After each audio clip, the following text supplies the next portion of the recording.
नमस्कार दर्शकों। हिंदू धर्म में सांपों का बहुत ही महत्व है। हिंदू धर्म में सर्पों की पूजा भी की जाती है, परंतु देखा जाए तो सर्प एक विषैली प्रजाति है जिसके काटने मात्र से मनुष्य की मृत्यु हो जाती है, और यह सत्य भी है। हमारे धर्म ग्रंथों एवं पुराणों में सर्पों के विषय में अनेक जानकारियां मिलती है कि वह कैसे दिखते हैं एवं कितने प्रकार के होते हैं एवं क्यों आपको काटते हैं, अर्थात उनके विष का क्या उपचार है। आइए जानते हैं सांपों के कितने रूप हैं, कितने रंग हैं, कितनी जातियां हैं, वे विष किस प्रकार छोड़ते हैं, सांपों के कितने दांत होते हैं, सर्पणी को गर्भ कब होता है एवं कितने दिनों में वह प्रसव करती है, स्त्री पुरुष और नपुंसक सर्प के क्या लक्षण हैं, ये क्यों काटते हैं। ज्येष्ठ और आषाढ़ मास में सर्प को मद होता है, उस समय वे संबंध बनाते हैं। वर्षा ऋतु के 4 महीने तक सर्पणी गर्भ धारण करती है, अर्थात सर्पणी का गर्भकाल 4 महीने का होता है और कार्तिक मास में वह 240 अंडे देती है और उसमें से कुछ को वह स्वयं प्रतिदिन खाने लगती है। प्रकृति की कृपा से कुछ अंडे इधर उधर लुढ़क कर बच जाते हैं, अर्थात 240 अंडों में से कुछ ही अंडे बच पाते हैं। ये अंडे 3 प्रकार के होते हैं। सोने की तरह चमकदार अंडे, लंबी लंबी रेखाओं से युक्त अंडे, शिरीष पुष्प के समान सफेद रंग के अंडे।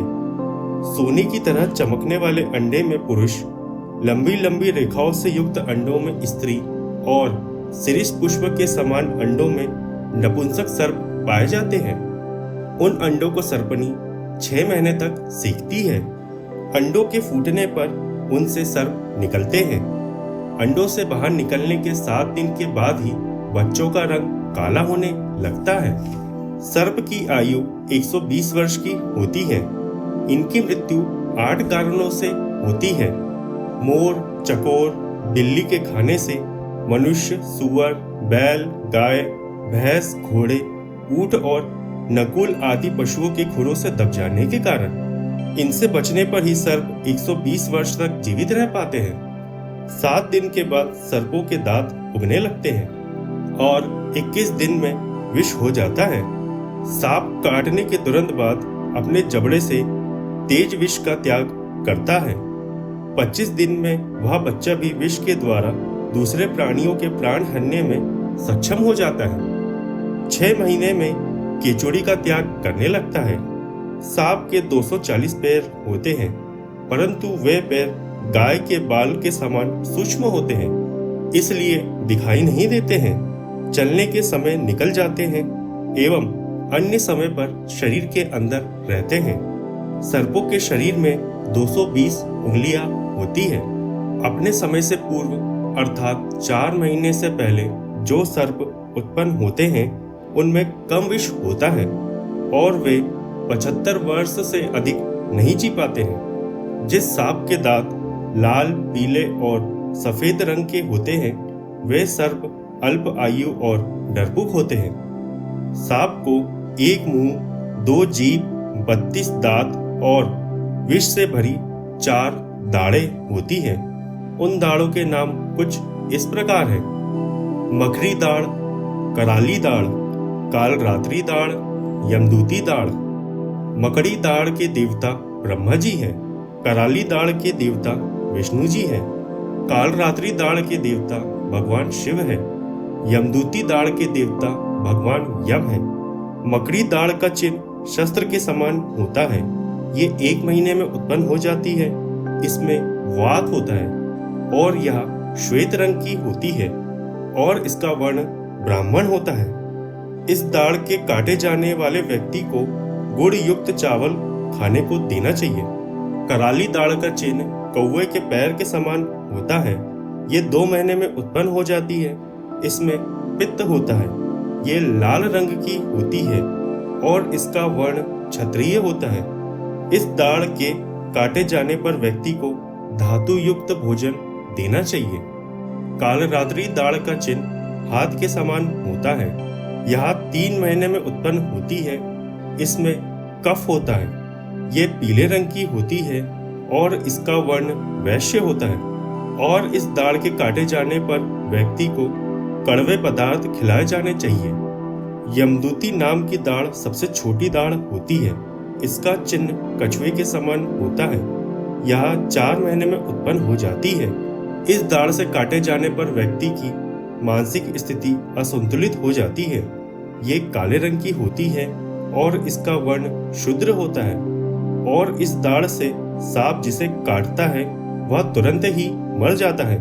इस पर मंत्र, तंत्र और औषधि आदि का भी कोई भी असर नहीं होता है। सांपों की दाढ़ में हमेशा विष नहीं रहता है। सांपों के दाहिने नेत्र के समीप विष रहने का स्थान होता है। क्रोध करने पर यह विष सबसे पहले मस्तिष्क में, फिर धमनी में, उसके बाद नाड़ियों द्वारा दाढ़ में पहुंच जाता है। 8 कारणों से सर्प आपको काटता है। पैरों के नीचे दबने से, पूर्व जन्म के बैर से, भय से, मस्ती से, भूख से, विष का वेग होने से, अपनी संतान की रक्षा के लिए, अन्यथा काल की प्रेरणा से। सर्प, सर्पनी, बाल सर्प, सूतिका, नपुंसक सर्प और व्यंतर नामक सर्पों के काटने में क्या भेद होता है, आइए जानते हैं। यदि सर्प आपको काटता है तो दृष्टि ऊपर की ओर हो जाती है। यदि सर्पनी आपको काटती है तो दृष्टि नीचे की ओर हो जाती है। बाल सर्प के काटने से दृष्टि दाईं ओर झुक जाती है। बाल सर्पनी के काटने से दृष्टि बाईं ओर झुक जाती है। गर्भनी के काटने से पसीना आता है। प्रसूति काटे तो शरीर में कंपन होने लगता है। नपुंसक सर्प के काटने से शरीर टूटने लगता है। सर्प ब्राह्मण, क्षत्रिय, वैश्य और शूद्र वर्ण के होते हैं। ब्राह्मण सर्प काटे तो शरीर में जलन, बेहोशी आ जाती है, चेहरा काला हो जाता है और याददाश्त जाने लगती है। ऐसे लक्षण दिखाई देने पर अश्वगंधा, अपमार्ग और सिंधुवार को घी में पीसकर काटने की जगह लगा दे और पिला दे तो विष को हटाया जा सकता है। क्षत्रिय वर्ण के सर्प के काटने पर शरीर में बेहोशी आ जाती है, आंख ऊपर हो जाती है, शरीर में दर्द होने लगता है और व्यक्ति अपने आप को भी नहीं पहचान पाता है। ऐसे लक्षण होने पर आंख की जड़, अपमार्ग, इंद्राय और प्रियंगु को घी में पीस कर लगा देने से और पिला देने से सांप का विष हट जाता है। वैश्य सर्प के काटने पर कफ बहुत आता है, मुंह से लार बहती है, बेहोशी आ जाती है और याददाश्त भी चली जाती है। ऐसा होने पर अश्वगंधा, ग्रहदूम, बुबुल, शिरीष, अर्क, पलास और सफेद अपराजिता, इन सब को गौमूत्र में पीस कर लगाने तथा पिलाने से विष की बाधा को दूर किया जा सकता है। जिस व्यक्ति को शूद्र सांप काटता है उसे ठंडी लगकर बुखार आता है, सभी अंग चुलचुलाने लगते हैं। ऐसा होने पर कमल, केसर, लोधर, शहद और सफेद अपराजिता, इन सब को समान भाग में मिलाकर ठंडे जल के साथ पीस कर लगाने और पिलाने से विष का वेग शांत किया जा सकता है। ब्राह्मण सर्प मध्याह्न से पहले अर्थात 12 बजे से पहले, क्षत्रिय सर्प 12 बजे से 3 बजे तक, वैश्य सर्प 3 बजे से 6 बजे तक और शूद्र सर्प 6 बजे से 9 बजे के बीच विचरण करते हैं। ब्राह्मण सर्प फूल और हवा खाते हैं, क्षत्रिय सर्प चूहों को खाते हैं, वैश्य सर्प मेंढक खाते हैं, शूद्र सर्प सभी चीजें खाते हैं। ब्राह्मण सर्प सामने से काटता है, क्षत्रिय सर्प दाईं ओर से काटता है, वैश्य सर्प बाईं ओर से काटता है, शूद्र सर्प पीछे की ओर से काटता है। ब्राह्मण सर्प में फूल के समान खुशबू आती है, क्षत्रिय सर्प में चंदन के समान खुशबू आती है, वैश्य सर्प में घृत के समान खुशबू आती है, शूद्र सर्प में मछली के समान गंध आती है। ब्राह्मण सर्प हमेशा नदी, कुआं, तालाब, झरने, बगीचे और पवित्र स्थानों में रहते हैं। क्षत्रिय सर्प गांव, नगर आदि के द्वार पर, तालाब में, चौराहे पर आदि स्थानों में रहते हैं। वैश्य सर्प शमशान, बंजर जमीन, भस्म, घास आदि के ढेर और वृक्षों में रहते हैं। शूद्र सर्प अपवित्र स्थान, निर्जन वन, खाली घर आदि स्थानों में निवास करते हैं।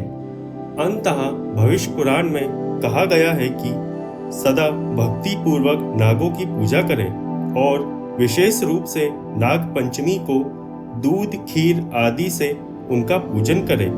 पंचमी को द्वार के दोनों ओर गोबर के द्वारा नाग बनाएं। श्रावण शुक्ल पंचमी को दही, दूध, दूर्वा, पुष्प, अक्षत आदि से नागों की पूजा करें और ब्राह्मण को भोजन करवाएं। ऐसा करने पर उस पुरुष के कुल में कभी भी सर्पों का भय नहीं रहता है।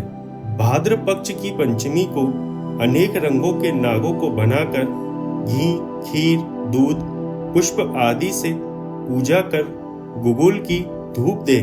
ऐसा करने से तक्षक नाग प्रसन्न होते हैं। ऐसा करने से उस पुरुष की 7 पीढ़ी तक को सांप का भय नहीं रहता है। अश्विनी मास की पंचमी को फूस का नाग बनाकर पुष्प आदि से पूजन करें और दूध, घी और जल से स्नान करवाएं। दूध में पके हुए गेहूं का भोग लगाएं। इस पंचमी पर नागों की पूजा करने से वासुकी नाग प्रसन्न होते हैं और वह पुरुष नागलोक में जाकर सुख का भोग करता है। यही थी जिज्ञासा की सर्पों से जुड़ी हुई कुछ जानकारी। अगर आपको मेरी यह जानकारी अच्छी लगी हो तो मेरे इस चैनल जिज्ञासा को लाइक करें व सब्सक्राइब करें और बेल आइकन को प्रेस करना ना भूलें, जिससे कि आपको ऐसी ही जानकारी आगे भी मिलती रहे। धन्यवाद।